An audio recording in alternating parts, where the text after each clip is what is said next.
Setelah kita mengetahui kekuatan yang ada di sekolah, sekarang kita waktunya untuk menentukan program yang berdampak positif pada murid. Meskipun ini berupa sebuah tagihan bagi saya pribadi selaku CGP, tapi saya berharap ini bukan suatu tagihan. Ini benar-benar program yang kita diskusikan bersama, yang akan kita lakukan bersama demi ini dampak positif pada murid. Ya Pak Bu. Sebagai awalan untuk diketahui bersama murid-murid sekalian, sekolah itu mempunyai program yang ada 3 jenisnya. Mulai dari program intrakurikuler, ada program co-kurikuler, ada juga yang namanya program ekstrakurikuler. Ya, gitu. Jadi nanti kalian kalau mau berdiskusi dengan program harus sesuai dengan masing-masing definisi program 3 yang ada ini. Ya, oke. Bisa dilanjut murid-murid? Bisa. Ya udah paham ya, intra apa, co-kurikuler apa, ekstrakurikuler apa ya? Oke, bagus. Nah berikutnya, sama saya juga akan menunjukkan pengantar dari pengembang modul, karena ketika saya belajar di PGP itu pasti selalu diawali dengan pendahuluan, baca pengantar, lalu dimulai dari diri refleksi gitu, Bapak Ibu.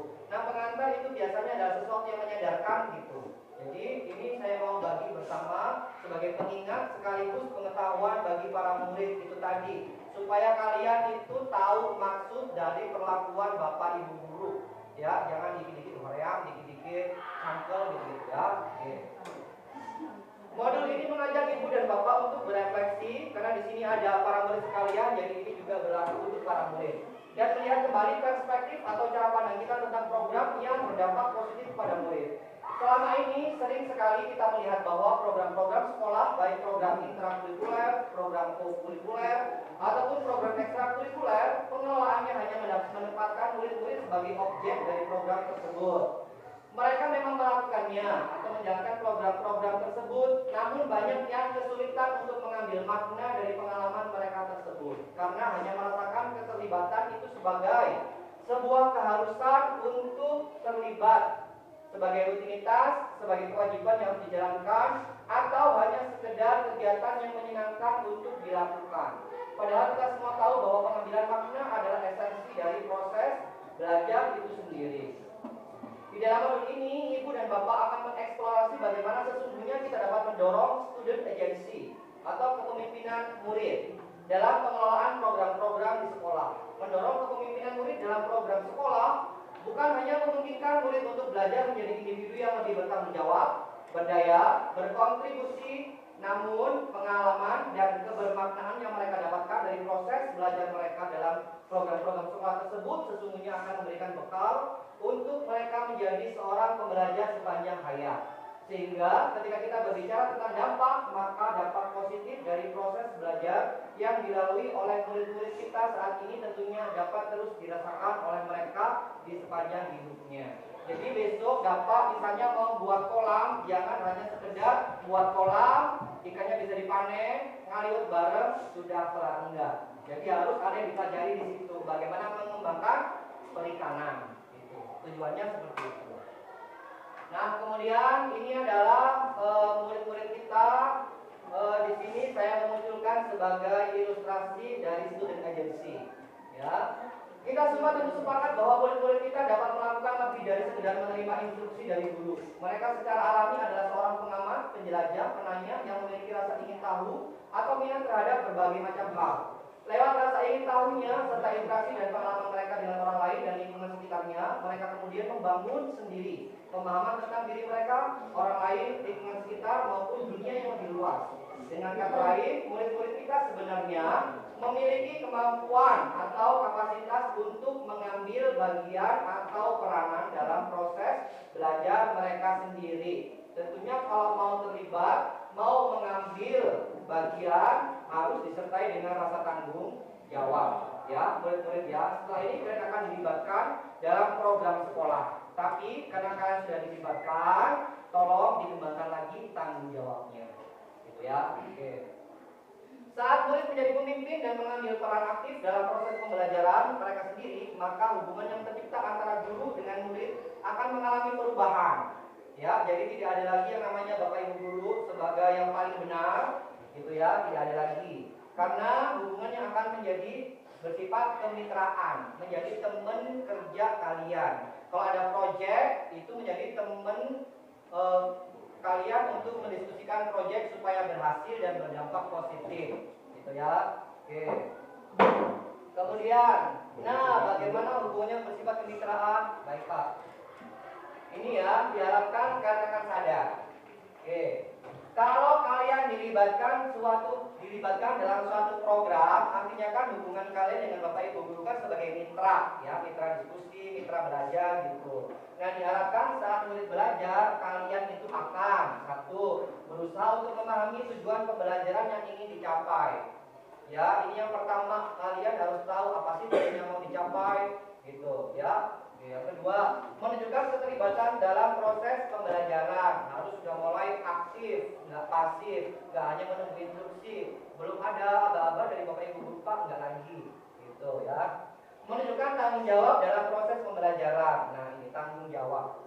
Yang ketiga, menunjukkan rasa ingin tahu, menunjukkan inisiatif, membuat pilihan-pilihan tindakan. Yang terakhir, memberikan umpan balik kepada satu sama lain. Ya, harus bisa menilai diri sendiri dan juga bisa menilai orang lain, bukan untuk menunjukkan kekurangannya. Ya, menilai itu adalah hal yang baik dan hal yang buruk. Jadi jangan dibiasakan sekarang nyorakin aja, nyalahin aja, enggak. Ya, itu bukan umpan balik. Umpan balik adalah hal yang baik dan yang belum baik. Gitu. Oke. Nah, ini adalah posisi Bapak Ibu guru yang harus kalian ketahui. Oh, jadi Bapak Ibu guru selama ini begini tuh ada maksudnya loh. Saya harus begini, gitu ya, dia harus tahu. Perlu dibaca lagi atau sudah cukup? Oke, nanti ulangi lagi kalau mau dibaca lagi. Nah, terkait student agency, saat murid menjadi pemimpin dalam proses pembelajaran mereka sendiri, mereka sebenarnya memiliki suara, memiliki pilihan, dan juga memiliki rasa memiliki ya, atau kepemilikan ownership dalam proses pembelajaran mereka. Lewat suara, pilihan, dan kepemilikan inilah murid kemudian mengembangkan kapasitas dirinya menjadi seorang pemilik bagi proses belajarnya sendiri. Gitu. Tugas guru sebenarnya hanya menyediakan lingkungan yang menumbuhkan budaya di mana murid memiliki suara, pilihan, dan kepemilikan dalam apa yang mereka pikirkan, niat yang mereka tetapkan, bagaimana mereka melaksanakan niat mereka, dan bagaimana mereka merefleksikan tindakan mereka. Ya, jadi tidak ada lagi pikiran, aduh dikasih tugas, ternyata kan ada manfaatnya. Manfaatnya itu untuk ini, ya, menumbuhkan budaya di mana murid memiliki suara, pilihan, dan sampai merefleksikan tindakan, gitu ya. Dengan banyak tugas, kalian juga ditantang. Ada yang namanya istilahnya resilient atau daya lenting atau ketangguhan kalian dalam menghadapi suatu masalah. Jadi di situ, ya. Jadi jangan ngeluh kalau tugas. Mulai dari sekarang, ya. Oke. Nah, sekarang kita refleksi sejenak. Waktunya murid-murid akan berbicara sekarang, ya. Sekarang kita mengingat kembali dan melakukan refleksi terhadap pengalaman yang paling berkesan saat terlibat dalam berbagai program atau kegiatan sekolah. Refleksi dapat dilakukan dengan menjawab pertanyaan-pertanyaan berikut ini. Nah, sekarang, yuk, speak up please. Siapa yang mau berbicara menjawab pertanyaan ini? Nggak usah takut salah, ini nggak ada jawaban salah, nggak ada jawaban nggak benar, ya, semua jawaban benar. Yo, siapa yang mau bercerita? Pak Ade sudah mengundang beberapa kalian yang dinilai berani berpendapat dan tanggung jawab dengan pendapatnya. Yo.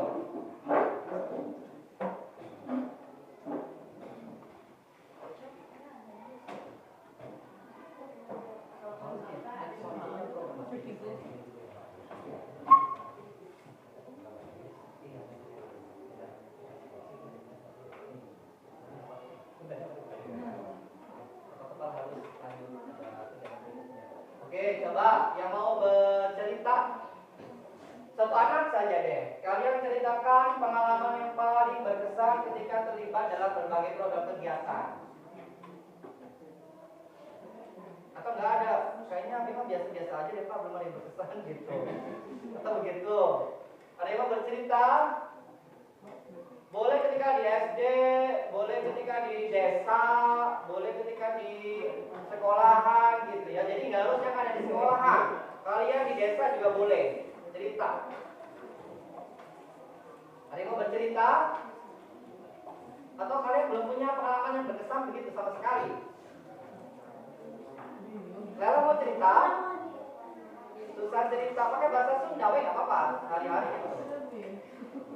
Tapi Lela punya cerita yang sampai sekarang tuh rasanya senang terkenang gitu, tidak melakukan kegiatan. Kegiatan apa Lela? Kegiatan paskibra, oh dari tahun lalu. Oke ya, berarti apa kegiatan atau programnya kegiatan paskibra atau menjadi bagian dari pasukan pengibar bendera gitu ya. Oke. Nomor 2, siapa yang memprakarsai atau menggagas program tersebut? Siapa yang memprakarsai atau yang punya program itu?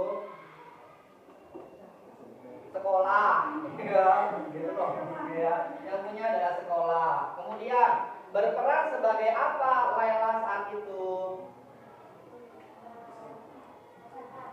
Sebagai pasukan, gitu. Oke. Terus yang keempat, bagaimana perasaan Lela saat itu? Senang sekali. Alasannya apa?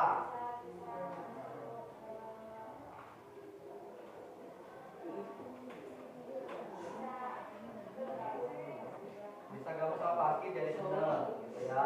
Oke. Kemudian yang kelima, mengapa pengalaman tersebut sangat berkesan ke Lela? Kenapa Lela senang selain terlibat gitu doang? Apa yang bikin Lela tuh senang banget sampai nggak lupa gitu, ingat terus? Apa yang paling berkesan saat jadi paskib Lela?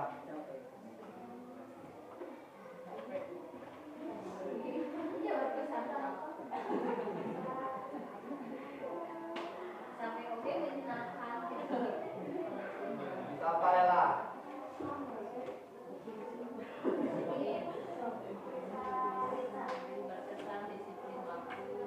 Saling komunikasi dengan teman. Kalau nggak ikut paskib emang nggak bisa komunikasi dengan teman. Oh, nggak, awalnya nggak terlalu dekat, tapi dengan ikut paskib jadi dekat dengan beberapa teman yang di paskib. Oh gitu ya. Nanti kami harus cari tahu. Lela nih nggak dekat sama siapa dulu ya? Gitu. Cari tahu. Oke, kemudian yang keenam Lela, apa pembelajaran yang Lela ambil dari kegiatan paskib? Lela dapat manfaat apa, hal baik apa, pembelajaran apa dari paskib? Yang buat Lela berubah, Lela yang dulu bukan Lela yang sekarang.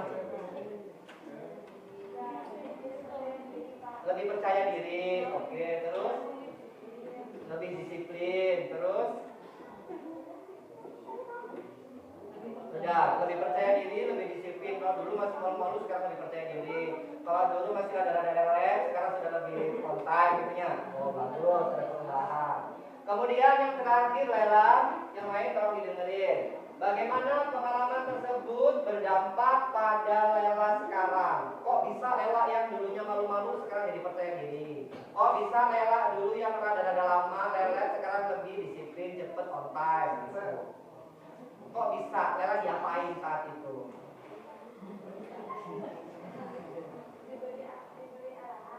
Diberi arahan. Apalagi selain diberi arahan?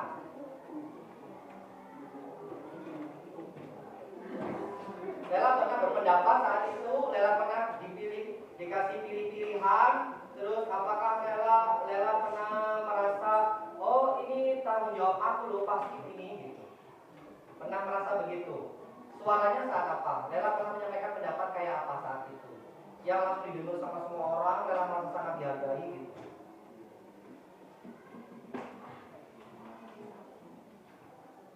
Kalau pilihan, Lela pernah dikasih pilihan apa yang Lela, oh di aku sendiri tuh pasti ini ada pilihan ini, aku nggak suka itu jadi bisa ini gitu.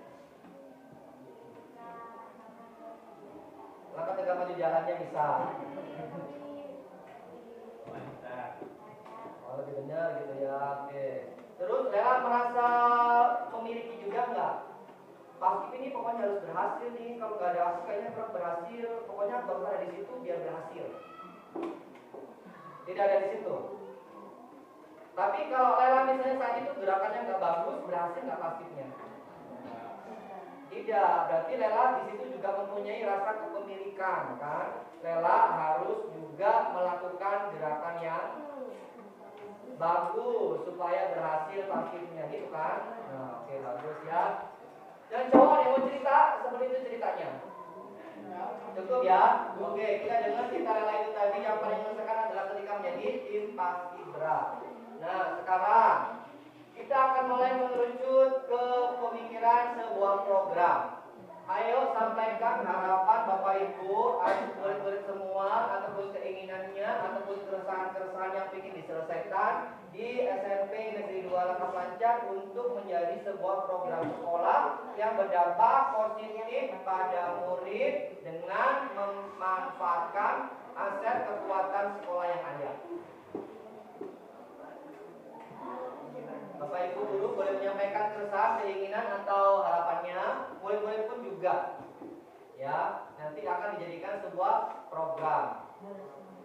Oke, sambil kalian berpikir, Pak Hakim menyampaikan ada satu program yang sudah pernah Bapak Kepala Sekolah sampaikan saat upacara.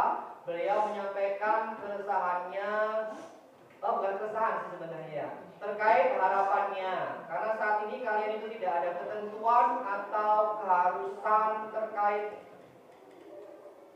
apa ya, buatin kayak SKL-nya ketika lulus bahasa Inggrisnya gimana gitu, kayak kita dulu. Oh, zamannya buatin Bapak Ibu guru yang lain itu kalau mau lulus SMP, nilai bahasa Inggris, nilai matematika, nilai IPA dan mata pelajaran yang lain itu ada nilai minimalnya. Bahkan di bahasa Inggris pun ada kemampuan yang namanya listening, reading, writing itu ada. Tapi kalau kalian kan sekarang enggak. Pokoknya bisa good morning, lulus pasti. Ya, gitu. Nah, itu adalah salah satu tulisannya Pak Kepala Sekolah. Pak Kepala ingin, ya, kalian SMP Negeri 2 Langkah Lancar, anak-anak yang tinggal di Pangandaran, yang visinya menjadi kota sebagai destinasi wisata dunia, itu bisa menguasai bahasa percakapan internasional. Ya, meskipun kalian juga dituntut untuk menjunjung tinggi dan melestarikan bahasa ibu, bahasa Sunda, tapi tetap harus bisa menguasai bahasa internasional. Itu Pak Kepala punya harapan seperti itu. Atau barangkali Bapak Ibu guru punya harapan sendiri, murid-murid punya harapan sendiri. Sehari ini kita akan bahas. Kalau tidak ada, berarti kita akan membahas programnya Bapak Kepala Sekolah. Iya boleh. Bu Kolisa nggak disampaikan Bu? Keresahan bagi kita ya sebagai guru terhadap peserta didik itu kan sekarang itu banyak yang bawa kendaraan gitu Pak. Itu menjadi keresahan bila motornya itu di ugal-ugalan, bawa motornya sangat tidak dengan semestinya lupa, terusan ada modelnya remannya ada yang belum, itu kan membuat keresahan bagi kita nih sebagai guru. Sebagai beberapa kali sudah ada contoh nih, jadi sudah menjadi keresahan kalau buat saya gitu pribadi gitu. Pasti banyak anak-anak yang tidak memperhatikan kondisi motornya gitu. Keamanan selama keresahan dari Bu Loliso, ya, belum disiplinnya para murid, gitu ya. Ini Bu Loliso mengutarakan keresahannya, belum disiplinnya para murid dalam hal berkendara, masih ngebut, masih kurang tahu gitu ya. Nah, masalah aturan lalu lintas kalian belum, pokoknya yang penting ngegas weh, kelihatan keren. Gitu. belok seperti kemarin lihat Pak, mau belok ke kanan ketingnya ke kiri. Jangan ini ibu itu bahaya kejadiannya.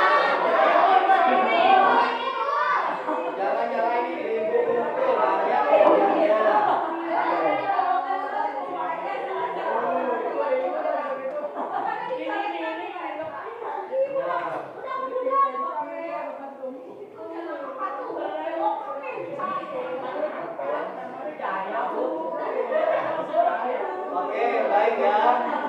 Oke, selain Bu Waliso ada yang menyampaikan keresahan harapannya atau kita mau fokus ke sini nih? Ya, apalagi emang baru beberapa hari kemarin kan ada kejadian terkait adik kalian yang dikagetkan, itu musibah menimpanya gitu ya. Semoga hal yang tersebut tidak terjadi berkat adanya keresahan yang disampaikan Bu Koriso sehingga menjadi program sekolah gitu. Harus rutin ngecek motor lah Pak, minimal kita. Apalagi karena masyarakat itu mengganggu Pak. Apalagi kita dengan masyarakat. Kenalpotnya itu bau seenaknya terus kemarin itu waktu pulang. Saya sampai, lu disadapkan, dituntun gandengnya. Boro-boro batu, pusing gandengnya gitu. Saya buatnya dengan iya standar. Nah, gitu, oke ya. Oke, baik Bu Koriso, terima kasih banget atas usulan keresahannya. Sepertinya ini saja ya yang akan menjadi pembahasan kita hari ini. Karena apanya? Harapannya.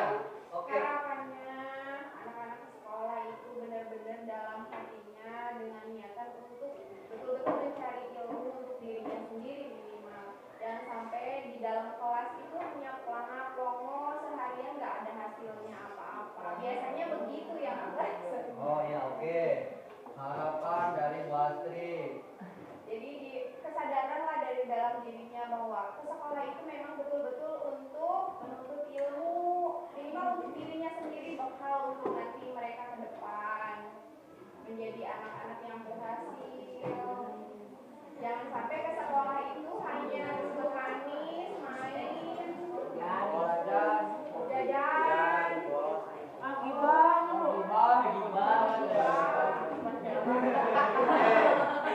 Udah ya. Nah, jadi sudah ada satu keresahan dan ada satu harapan dari Bu Astri. Ada lagi? Atau sudah cukup? Kita fokus di sini. Ya, oke. Jadi sekarang kita akan membuat pertanyaan bersama-sama. Kalau Pak Hakim itu, Bu Atin, Bu Iis belajar di PGP itu ketika mau ada perubahan, kita akan membuat yang namanya kerangka bagja, singkatan dari buat pertanyaan, ambil pelajaran, dan lain sebagainya. Nah, sekarang kita akan merumuskan pertanyaan bersama terkait keresahan dan harapan yang diinginkan Bu Astri ini. Ya, jadi kalau Pak Hakim boleh merumuskan, nanti kita revisi bareng-bareng ya. Bagaimana meningkatkan kesadaran murid terkait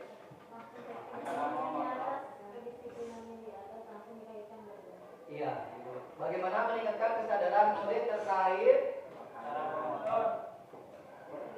disiplin berkendara gitu ya Bu, terkait disiplin berkendara. Iya.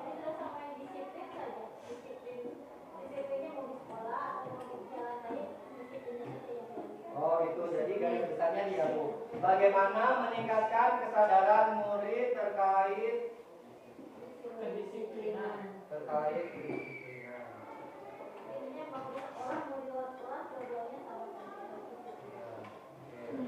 Cuma nanti tetap menjadi fokusnya di kendara sama belajarnya ya Bu, gitu ya. Oke. Nah, ini adalah pertanyaan besar bagi kita semua.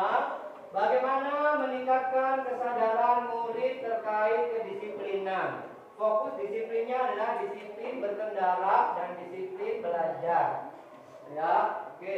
Sekarang kita ambil pelajaran. Karena tadi kita sudah belajar tentang aset, jadi kita harus memanfaatkan aset yang ada. Ambil pelajaran. Kira-kira bagaimana nih? Apa yang harus kita lakukan supaya kita bisa menjawab pertanyaan ini? Pak, gimana kalau ada pembinaan gitu kan, beberapa anak tuh kalau mau motor kalau ugal-ugalan mau ambil ada apa gitu Pak? Pembinaan, oke. Berarti ambil pertanyaannya pembinaan di sekolah gitu ya Bu? Adakah pembinaan di sekolah terkait kedisiplinan berkendara dan belajar? Oke, apalagi Mus? Yang lainnya? Nanti kita akan pikirin bareng ini ya. Oke. Apalagi? Pertanyaannya Muspik ini nanti menjurus ke tadi aset sosial. Kita sudah bekerja sama dengan Babin Kamtipmas dan Polsek, jadi itu bisa dimanfaatkan untuk melaksanakan pembinaan di sekolah. Tidak menutup kemungkinan juga bekerja sama dengan Satlantas Polres Pangandaran. Itu bisa. Betul. Oke, ambil pelajaran lagi. Kalian punya nggak temen yang disiplin banget? Berkendaranya halus, belajarnya juga halus gitu. Coba, adakah teladan dalam hal berkendara dan belajar? Tuh, langsung semua ya, Abi Pak. Gitu. Oke, ada lagi? Ini adakah, kemudian masih siapa, ini siapa, apalagi?